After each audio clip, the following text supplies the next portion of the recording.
অপর্ণাকে ফিরে পেয়ে খুশিতে আনন্দে আত্মহারা হয়ে অপর্ণার মা বাবা এবার আর্য এবং অপর্ণাকে সোজা ছাদনাতলায় নিয়ে গিয়ে বিয়ে পড়িয়ে দিবে। হ্যাঁ প্রিভিউয়ার্স, এমনটি দেখা যাবে আজকের পর্বে। সম্পূর্ণ জানতে ভিডিওতে একটি লাইক দিয়ে চ্যানেলটি সাবস্ক্রাইব করে পুরো ভিডিওটি দেখতে থাকুন। গল্পের শুরুতেই আমরা দেখতে পাবো আর্য অপর্ণাকে পেয়ে এবং অপর্ণা আর্যকে পেয়ে আনন্দে আত্মহারা হয়ে গিয়েছে। দুজন দুজনকে পেয়ে খুব খুশি, তো জড়িয়ে ধরে কান্না করতে থাকে। আর্য অপর্ণাকে বলছে, কি ভেবেছিলে, ভয় পেয়েছিলে না, আমাকে আর কখনো খুঁজে পাবে না তাই তো? তখন বলে, না স্যার, আমি জানি আপনি অবশ্যই আমার কাছে চলে আসবেন, যেমন প্রত্যেকবার চলে আসেন। তখন বলে, হ্যাঁ ঠিক বলেছ, এই আর্য সিংহের কাছ থেকে না আমার অপর্ণাকে কেউ কোনো দিন কেড়ে নিতে পারবে না, বুঝতে পেরেছ? এই বলে দুজন অনেক খুশি হয়ে যায়, দুজন দুজনের দিকে তাকিয়ে থাকে। তখনই ওইখানে কিঙ্কর চলে আসে। কিঙ্কর তো আর্য এবং অপর্ণাকে দেখে অবাক হয়ে যায়। এদিকে তারা সুন্দরী মা রুদ্রমাতঙ্গের কাছে খুব মন দিয়ে আগুন জ্বালিয়ে পুজো করছে।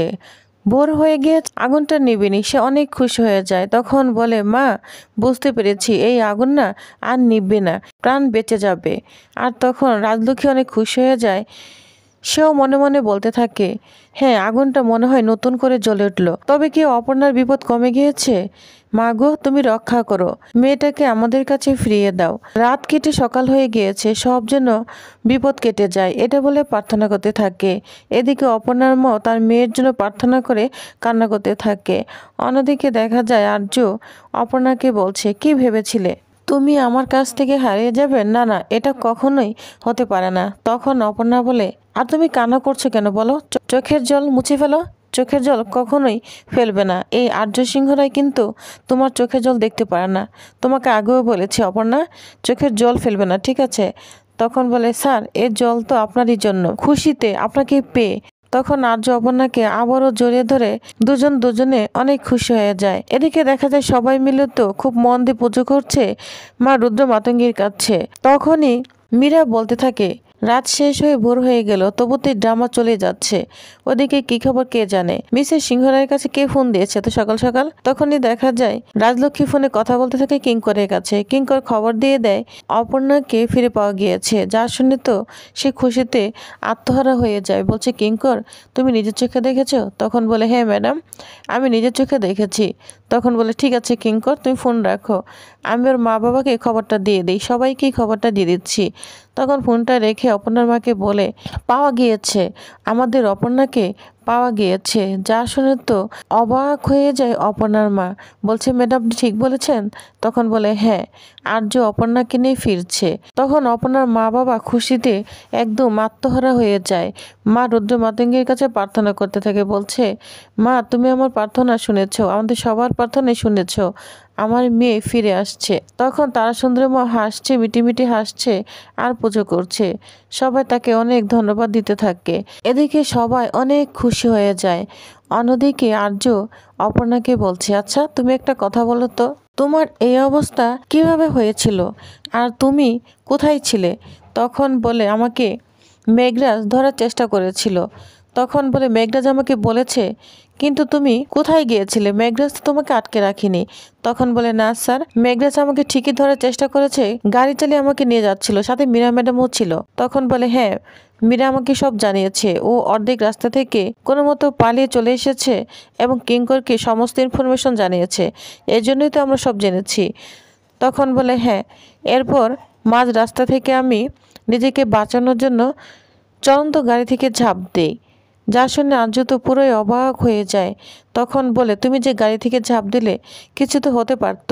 তখন অপর্ণা বলে, মেঘরাজও তো আমাকে স্যার কিছু করতে পারত, এছাড়া আমার আর কোনো উপায় ছিল না, কিন্তু রাস্তায় আমাকে কতগুলো গুন্ডা আক্রমণ করে, তখন আমি কি করব কিছুই বুঝতে পারছি না। ওদের আক্রমণ থেকে নিজেকে রক্ষা করার জন্য ছুটতে থাকি, ছুটতে ছুটতে আমি মন্দিরে চলে এসেছি। তারপর দেখি মন্দিরে আপনাকে লুকিয়ে লুকিয়ে দেখতে থাকি, আপনার আওয়াজ শুনতে পাই।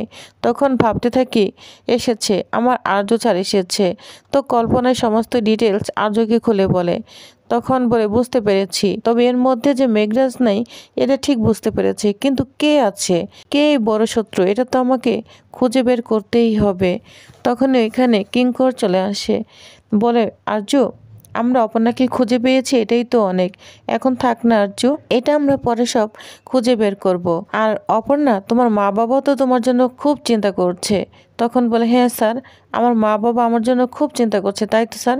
তখন বলে, হ্যাঁ। তখন আর্য বলে, তুমি বাড়িতে নেই আর তোমার মা বাবা অস্থির হবে না? চলো, তুমি যাবে, সব ঠিক হয়ে যাবে। এই বলে আর্য এবং কিঙ্কর অপর্ণাকে নিয়ে চলে যায়।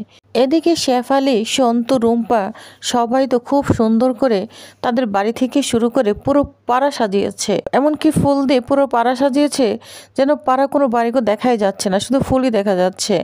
এমনকি বেন পার্টিও এনেছে, যে ওপর অপর্ণাকে দেখবে বেন পার্টি বাজাবে। মানে এলাহি কাণ্ড কারখানা করেছে অপুদের বাড়ি থেকে পুরো পাড়ায়। তো তারা খুবই আনন্দ করতে থাকে। এদিকে শেফালির পিসি কোনো কথা বলার সুযোগই পায় না। রুম্পার সন্তু শুধু নাচানাচি করছে আর অপেক্ষা করছে কখন আর্য এবং অপর্ণা আসবে। সন্তু বলছে, আচ্ছা আমি এক্ষুনি না ব্যান্ডপার্টিটা বাজাই। শেফালি বলে, শোন, এখনই না কান ভারী করিস না, বুঝতে পেরেছিস? ওদের আগে আসতে দে। তো এরকম করতে থাকে। আর এদিকে রাজলক্ষ্মী যেন চিন্তা কমছেই না, বলছে ওর আগে আসুক, ওদের দেখবো, তারপর আমার চিন্তা যাবে। অর্ক, মানসি, মীরা সবাই তো ওদের জন্য অপেক্ষা করছে। মীরা তো খুব ভয় পাচ্ছে অপর্ণা এসে সবকিছু বলে দিবে না তো আর্যকে। মেঘরাজের সাথে আমি তো কোথাও না কোথাও জড়িত ছিলাম, যদি সব বলে দেয় তাহলে কি হবে? আরও এতদিন কোথায় ছিল? মেঘরাজের সঙ্গে যদি না থাকে তাহলে কোথায় ছিল? কে আছে এর পিছনে? এগুলোর কথা তো কেউ বলছে না, সবাই শুধু ওদের আশায় অপেক্ষায় আছে। এগুলো তো খুঁজতে হবে। এদিকে রাজলক্ষ্মী অর্ককে বলছে, অর্ক, তুমি কিঙ্করকে এক্ষুনি ফোন দাও। ওরা যতক্ষণ না আসছে আমার ততক্ষণ মনটা ভালো লাগছে না। অর্ক, এখনই কিঙ্করকে ফোন দাও। তখন অর্ক বলে, ঠিক আছে মা, আমি এক্ষুনি অর্ককে ফোন দিচ্ছি, তুমি কোনো চিন্তা করো না। তখনই অর্ক কিঙ্করকে ফোন দেয়। অর্ক বলতে থাকে, কিঙ্কর, তুমি কোথায় আছো? তোমরা এখনো কেন আসছো না? সবাই তোমাদের জন্য অধীর আগ্রহে অপেক্ষা রয়েছে। তখন কিঙ্কর খুশি মন নিয়ে বলে, হ্যাঁ হ্যাঁ, আমরা আসছি, অন দ্য ওয়ে আছি, বুঝতে পেরেছ? খুব তাড়াতাড়ি আসছি। আর তখন অর্ক ফোনটা রেখে দেয়। অর্ক রাজলক্ষ্মীকে বলে, মা, দাদা আসছে, অপর্ণাকে নিয়ে খুব তাড়াতাড়ি আসছে। এটা শুনে রাজলক্ষ্মীও অনেক খুশি হয়ে যায়, কিন্তু মন থেকে একটু খারাপ থেকেই যায়। যতক্ষণ না পর্যন্ত সে নিজের চোখে না দেখতে পারবে ততক্ষণ যেন সে শান্তি পাবে না। এদিকে মানসি বল, অর্ক, এখন তো ওরা আসছে, চলো আমরা বরং বাড়ি ফিরে যাই। তখন বলে, তোমার মাথা খারাপ হয়েছে? আমার দাদা আসছে, অপর্ণা আসছে, আমি এখন বাড়ি ফিরে যাব? আমার দাদা আসুক, সবাই মিলে আমরা একসঙ্গে বাড়ি ফিরবো। তখন মানসি বলে, তোমার শরীর তো ভালো নেই, এজন্যই বলছি। তখন অর্ক বলে, না না, আমি ভালো আছি। তখনই দেখা যায় অপর্ণার মা বাবা শেফালি এবং সন্তুর কাছে চলে যায়, বলছে, আমার অপর্ণা কোথায়? আর্য স্যার কোথায়? ওরা চলে এসেছে? তখন সন্তু বলে, আরে এখনই চলে আসবে, অপর্ণা আসলে পুরো পাড়াই জেনে যাবে, আমাকে তোমার বলতে হবে না, বুঝতে পেরেছ? তুমি বরং বাড়ি ফিরে যাও, সবাই তোমাকেই খবর দিবে। এটা বলে অপর্ণার মা খুশি হয়ে এখান থেকে চলে যায়। গাড়ি থেকে অপর্ণা এবং আর্য নামছে। অপর্ণা নামবে তখনই আর্য অপর্ণার হাতটা ধরে নামিয়ে দেয়। এদিকে সন্তু, রুম্পা সবাই চলে এসেছে, তাদের দুজনকেই ফুলের মালা পরিয়ে দেয়, ফুলের মালা দিয়ে বরণ করতে থাকে। তো দুজন তো অনেক খুশি হয়ে যায়। অপর্ণা এবং আর্যকে পাড়ার সবাই মিলে একদম সাদরে গ্রহণ করে বাড়ি পর্যন্ত নিয়ে চলে আসে। আর দুজন তো দুজনের দিকে খুব খুশি মনে তাকিয়ে আছে। তো দুজনে অনেক খুশি। তো প্রিভিউয়ার্স, তাহলে নেক্সট আকর্ষণীয় পর্বে আর কি হতে চলেছে? এবার কি তাহলে সোজা ছাদনাতলায় এদের দুজনকে বিয়ে দিয়ে দিবে? তো প্রিভিউয়ার্স, তাহলে আপনারা তো এটাই দেখতে চাচ্ছেন। তো কে কে দেখতে চাচ্ছেন অবশ্যই কমেন্ট করে জানাবেন। পরবর্তী আকর্ষণীয় আপডেটটি জানার জন্য অবশ্যই আমার সাথেই থাকুন। ধন্যবাদ।